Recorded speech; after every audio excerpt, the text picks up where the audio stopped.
Innal hamdalillah nahmaduhu wa nasta'inuhu wa nastahdi wa natubu ilaih wa na'udzu billahi min syururi anfusina wa min sayyiati a'malina may yahdihillahu fala mudilla lahu wa may yudlil falan tajida lahu waliyyan mursyida. Asyhadu an la ilaha illallah wahdahu la syarika lah wa asyhadu anna Muhammadan abduhu wa rasuluhu la nabiyya wa la rasula ba'da. Usikum wa nafsi bitaqwallah faqad fazal muttaqun fala tamutunna illa wa antum muslimun. Qala Allah ta'ala fil Qur'anil azim, a'udzu billahi minasy syaithanir rajim.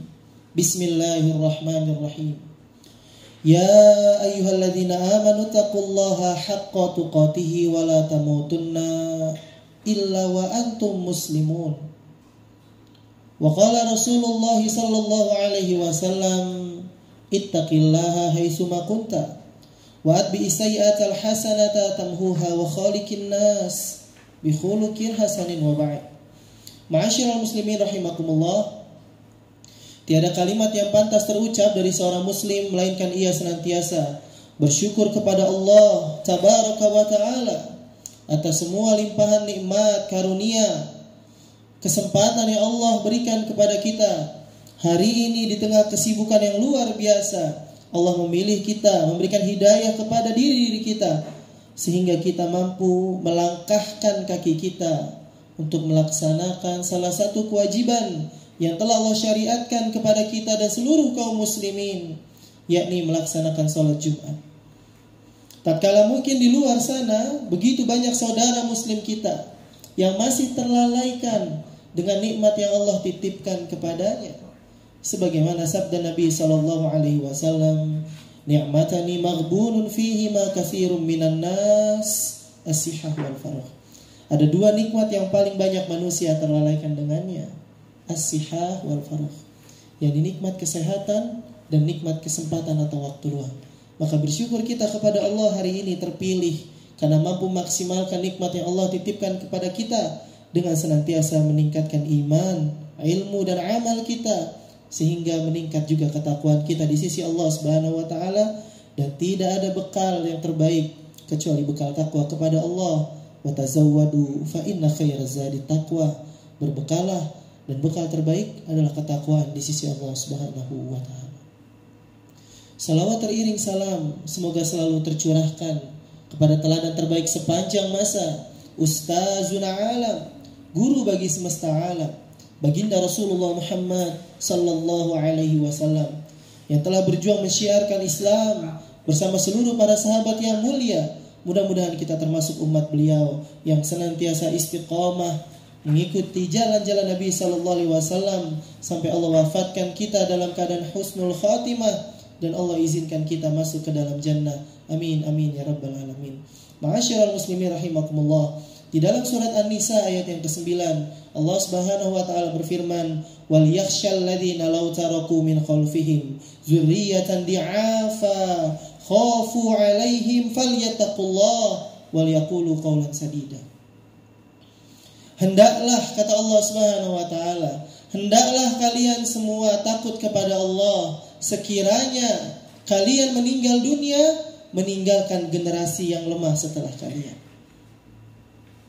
Allah Subhanahu wa taala di dalam ayat ini mengisyaratkan kepada kita khususnya para ayah, para suami yang hari ini diberikan amanah begitu besar di pundak-pundak kita untuk kita senantiasa takut kepada Allah. Sekiranya nanti kita meninggalkan dunia ini, generasi setelah kita adalah generasi-generasi yang lemah. Tentu Ibnu Katsir, Allah Subhanahu wa taala menjelaskan dan dijelaskan oleh Ibnu Katsir di dalam tafsirnya bahwa yang dimaksud dengan di'afa, generasi yang lemah, adalah mereka yang lemah terhadap dua hal. Pertama, lemah secara kesejahteraannya, dan yang kedua lemah secara imannya. Tentu saya yakin dan berhusnuzon kepada kita semua bahwa di dalam hal kesejahteraan anak-anak kita sudah sangat memperhatikannya. Anak kita sekolahkan di sekolah yang mungkin mahal, favorit dan lain sebagainya. Merasa kurang, anak kita diikut sertakan di dalam bimbel, les dan lain sebagainya. Didatangkan bahkan guru privat ke rumahnya. Semua perangkat untuk mendukung anak kita berhasil menjadi orang yang sukses di dunia, semua kita penuhi. Bahkan jika anak kita masuk di usia sekolah dasar, belum bisa membaca dan berhitung, orang tua begitu panik. Tapi ada anak-anak yang dilupakan dengan keimanannya. Sudah SMA, sudah kuliah, tidak mampu membaca Al-Quran. Sudah SMA, sudah kuliah, belum juga melaksanakan sholat yang 5 waktu. Tidak ada yang panik orang tua mereka. Bukankah tugas kita menjaga keduanya? Menjaga anak-anak kita agar tidak lemah secara iman dan kafaah secara keduniaannya. Allah Subhanahu wa taala berfirman, "Wabtaghi fima taqallahu darul akhirah wa la tansa nasibaka minad dunya." Dan dengan apapun fasilitas kehidupan yang Allah berikan, carilah dahulu kehidupan akhirat, namun jangan lupakan dunia. Maka ini menjadi kaidah untuk kita, bahwa kehidupan akhirat anak-anak kita, diri kita, istri kita, seluruh keluarga kita, itu adalah prioritas utama. Dan qawwamah yang Allah sampaikan dalam surat An-Nisa, ar-rijalu qawwamuna 'alan nisa, bahwa sesungguhnya laki-laki itu qawwamah, pemimpin bagi seorang perempuan. Bahwa tugas laki-laki bukan hanya mencari nafkah untuk keluarganya.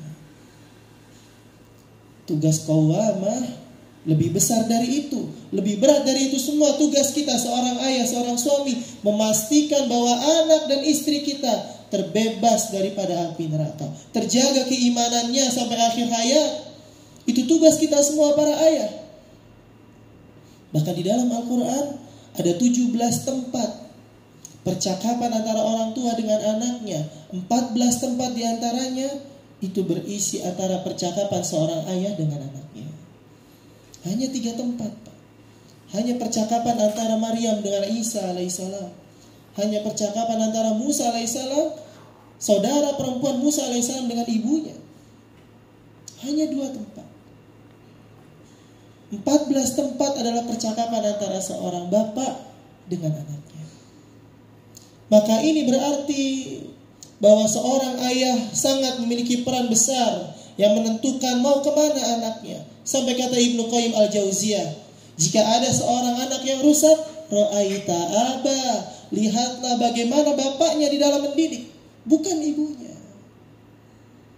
Maka ini menjadi pengingat untuk kita semua, bahwa kita punya tanggung jawab yang besar menjaga anak-anak kita. Ku anfusakum wa ahlikum naro. Jagalah diri-diri kita dan keluarga kita dari panasnya api neraka. Seorang bapak, seorang ayah, seorang suami, tanggung jawabnya begitu besar untuk menciptakan, mencetak generasi yang kuat, generasi yang diinginkan Allah Subhanahu wa taala dalam Al-Qur'an, generasi yang tidak lemah secara iman dan kesejahteraannya. Ini adalah tugas kita, dan kita akan dimintai pertanggungjawaban ketika kita melalaikan tugas ini. Maka setidaknya ada 4 hal yang bisa kita lakukan untuk kita mampu mencetak generasi yang kuat, generasi yang diinginkan oleh Allah Subhanahu wa taala di dalam Al-Qur'an. Yang pertama, tidak ada cara yang lain untuk mencetak generasi yang kuat. Ajarkan anak-anak kita tentang Islam. Kata Nabi sallallahu alaihi wasallam, "Man yuridillahu bihi khairan yufaqihu fid din." Jika Allah menghendaki kebaikan untuk seseorang, maka Allah akan faqihkan, Allah akan berikan pemahaman kepada orang tersebut tentang agamanya. Maka ajarkan anak-anak kita tentang Islam. Sekolahkan ia mungkin di pesantren atau sekolah Islam. Jikapun tidak, pastikan anak-anak kita terjaga tetap di lingkungan yang Islami. Datangkan mungkin guru ke rumah untuk mengajarkan tentang Al-Quran, tentang Islam. Sebagaimana kita mendatangkan guru untuk mengajarkan matematika, bahasa Inggris dan lain sebagainya. Tidak ada cara yang lain. Yang pertama kali, dudukkan, ajarkan anak-anak kita tentang Islam, tentang akidah, tentang tata cara sholat yang benar, tentang akhlak yang baik. Lihatlah percakapan Luqman dengan anaknya di dalam surat Luqman dari ayat 13 sampai 19. Itulah tahapan pendidikan untuk anak-anak kita. Dari mana kita harus memulai mendidik anak-anak kita? Dudukkan, ajarkan anak-anak kita. Di rumah setelkan mungkin kajian, belikan anak-anak kita mungkin buku bacaan tentang Islam. Karena kita semua akan dimintai pertanggungjawabannya. Berapa banyak anak-anak hari ini yang sudah hilang adabnya, yang sudah tidak lagi mampu membaca Al-Quran, meninggalkan semua kewajibannya, mungkin karena orang tuanya lalai. Dan kita semua akan ditanya oleh Allah Subhanahu wa taala. An umrihi fima afna, an syababihi fima ablah. Tentang umur kita dihabiskan untuk apa? Masa muda anak-anak kita akan ditanya dihabiskan untuk apa? Maka ajarkan anak kita tentang Islam. Yang kedua, pastikan bahwa kita mengetahui siapa teman dekat anak kita. Lingkungan anak-anak kita jaga. Kata Nabi SAW, An-nasu ala dini khalilih. Sesungguhnya manusia itu tergantung siapa teman dekatnya. Maka kontrol itu, Pak. Di mana anak kita bermain, siapa teman dekatnya, apa yang dibicarakan, di mana dia berkumpul. Jika hari ini teman dekat anak kita adalah handphonenya, maka kita mengetahui apa yang dibuka oleh anak kita, situs apa yang diakses oleh anak-anak kita, apa yang dilihat selama ini, yang menjadi tontonan itu akan menjadi tuntunan anak-anak kita. Perhatikan itu, Pak. Jangan sampai kita berdosa karena memfasilitasi anak-anak kita di dalam melakukan kemaksiatan. Handphone yang kita belikan mahal bukan untuk belajar dan lain sebagainya, justru untuk melakukan kemaksiatan kepada Allah. Dan kita biarkan itu semua. Sekali lagi, di pundak kita ada kepemimpinan yang akan Allah minta pertanggungjawabannya. Maka pastikan kita mengetahui, Pak, lingkungan anak-anak kita bagaimana. Jika di rumah sudah kita kawal sedemikian rupa, maka di luar jangan sampai anak-anak kita dirusak oleh lingkungan yang bermasalah. Berapa banyak anak-anak hari ini yang di rumah terlihat baik, ternyata di luar Masya Allah. Di sekolah terlihat baik, ternyata di luar orang-orang mengatakan, ini anak siapa? Mengapa seperti ini? Kita lihat kasus hari ini, Pak. Seorang anak membuli, anak SMP, Pak, memukuli siswanya gara-gara percintaan, gara-gara pacarnya direbut dan lain sebagainya. Anak SMP. Siapa yang salah? Kata Ibnu Qayyim al-Jauziyah, ra'aita aba, lihat bapaknya. Bagaimana bapaknya mendidik anaknya. Jika bapaknya sudah mendidik anaknya, maka dia memiliki hujah di hadapan Allah. Tapi jika tidak, anaknya keluar tidak menggunakan jilbab, anaknya tidak menutup aurat, orang tua yang membiarkan, anaknya dijemput laki-laki yang bukan mahramnya, orang tua yang membiarkan, kita semua akan dimintai pertanggungjawaban di hadapan Allah SWT. Maka pastikan kita menjaga lingkungan anak-anak kita, siapa teman baiknya, siapa teman dekatnya. Lalu yang ketiga, untuk mampu mencetak generasi yang kuat, pastikan anak-anak kita disibukkan dengan aktivitas yang positif. Kata Nabi SAW, min husni islamil mar'i tarkuhu ma la yu'ni. Di antara tanda kebaikan seorang muslim ketika dia meninggalkan hal-hal yang tidak bermanfaat untuk dirinya. Hari ini kenapa anak kita sibuk dengan hal-hal yang sia-sia atau kemaksiatan? Karena dia tidak sibuk dengan kebaikan. Maka mulai manajemen waktu anak-anak kita dari kecil, Pak. Mungkin kalau yang sudah besar kita susah dari kecil. Anak-anak kita yang masih kecil kita manage waktunya. Pulang sekolah harus dilakukan apa? Jam berapa dia boleh memegang handphonenya? Bahkan yang saya baca di Swedia itu hari ini sudah memiliki kebijakan untuk pembelajaran itu tidak menggunakan handphone. Karena ternyata dampaknya jauh lebih banyak yang negatif daripada positif.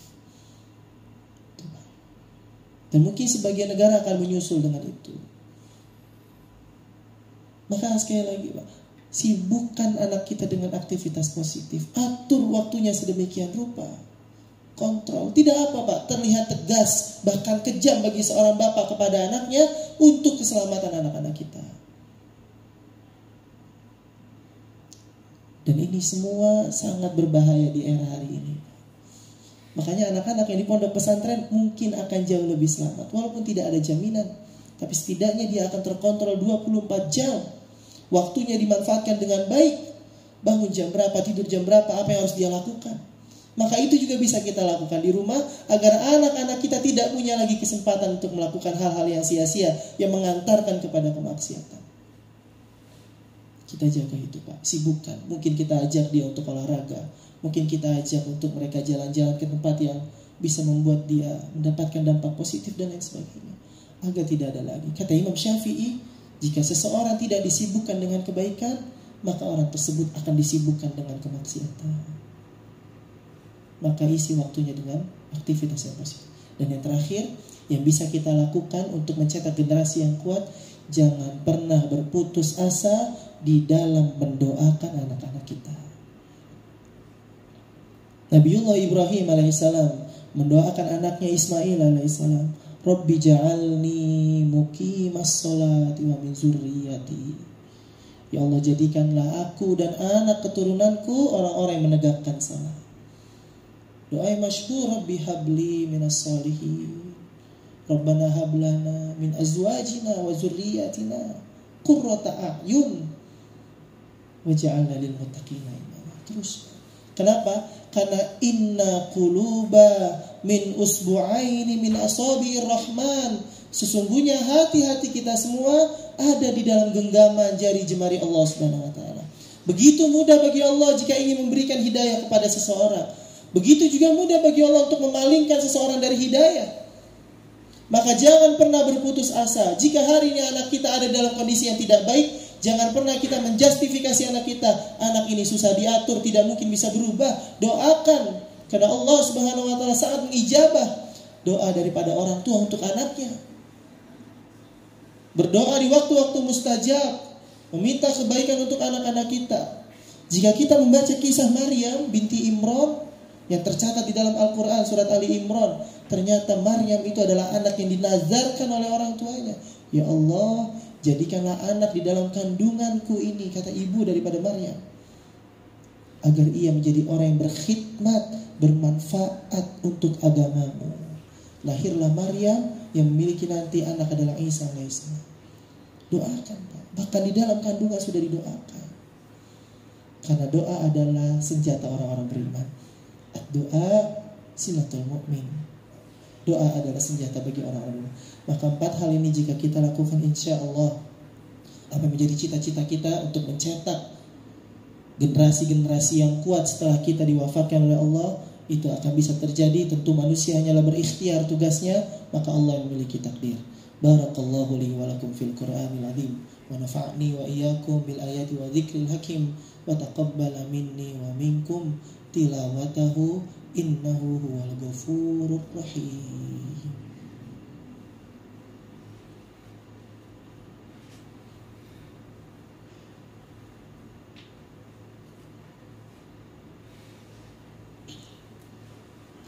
Alhamdulillahilladzi hadana li hadza wa ma kunna linahtadiya laula an hadana Allah.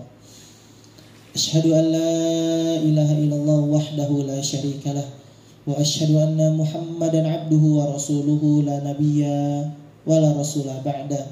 Usi nafsi wa iyyakum bitaqwallah faqad fazal muttaqun fala tamutunna illa wa antum muslimun. Ma'asyiral muslimin rahimakumullah, ketika di hari kemarin kita memperingati tentang kelahiran Nabi sallallahu alaihi wasallam, maka cara terbaik di dalam mencintai Nabi Muhammad SAW adalah dengan melihat bagaimana beliau, rekam jejak beliau sebagai pendidik yang luar biasa. Hari ini saya sedang mengkaji beberapa buku tentang Rasulullah sebagai pendidik, dan ternyata benar, tidak kita membutuhkan literasi dan literatur apapun kecuali kita datangkan daripada literatur Islam. Bagaimana Nabi SAW sebagai orang tua, sebagai seorang guru, sebagai seorang murabbi, mendidik murid-muridnya yang luar biasa menjadi orang-orang besar. Sampai kata Syekh Munir Ghadban, pakar dalam sejarah Islam, tidaklah Nabi SAW wafat kecuali telah melahirkan apapun yang dibutuhkan oleh dunia saat itu. Pakar ekonomi, pakar politik, dan lain sebagainya sudah Nabi cetak saat itu ketika Nabi wafat. Hanya sekitar 12.000 sahabat, tapi mampu menguasai dunia setelahnya.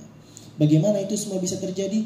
Karena pola pendidikan Nabi SAW yang sangat luar biasa, efektif dan efisien.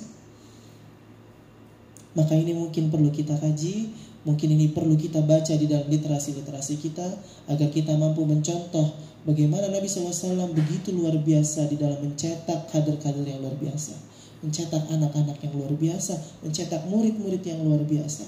Dan sekali lagi, tugas orang tua, seorang ayah, qawwamah ada di pundaknya.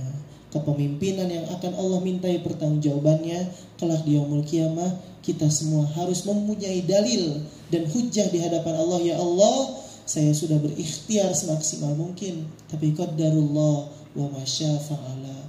Inilah takdir dari Engkau yang Engkau takdirkan untuk anak-anak kami.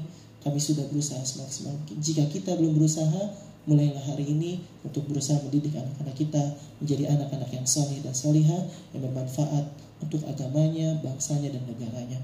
Ma'asyiral muslimin rahimakumullah, mari sama-sama kita berdoa meminta kepada Allah Subhanahu wa taala di hari yang penuh dengan keberkahan ini, agar Allah memberikan kebaikan untuk diri kita, keluarga kita, negara kita, dan kaum muslimin di belahan bumi manapun. Innallaha wa malaikatahu yusholluna 'alan nabi ya ayyuhalladzina amanu shallu 'alaihi wa sallimu taslima. Allahumma shalli wa sallim wa barik wa an'im 'ala nabiyyina Muhammadin wa 'ala alihi wa sahbihi ajma'in. Allahumma ighfir lil muslimina wal muslimat wal mu'minina wal mu'minat al-ahya'i minhum wal amwat innaka sami'un qaribun mujibud da'wat wa yaqadiyal hajat. Allahumma arinal haqqa haqqan warzuqna ittiba'ah wa arinal batila batila warzuqna ijtinabah. Allahumma inna nas'alukal huda wat tuqa wal afafa wal ghina. Allahumma inna nas'aluka bihusnil khatimah. Allahumma inna nas'aluka bihusnil khatimah. Allahumma inna nas'aluka bihusnil khatimah. Allahumma rizqna taubatan nasuha qabla al-maut. Allahumma rizqna taubatan nasuha qabla al-maut. Allahumma inna nas'aluka ridhaka wal jannah wa na'udzu bika min sakhatika wan nar. Allahumma ya muqallibal qulub tsabbit qulubana ala dinik wa ta'atik. Allahumma ya musarrifal qulub sarrif qulubana ala dinik wa ta'atik. Rabbana hab lana min azwajina wa dzurriyyatina qurrata a'yun waj'alna lil muttaqina imama.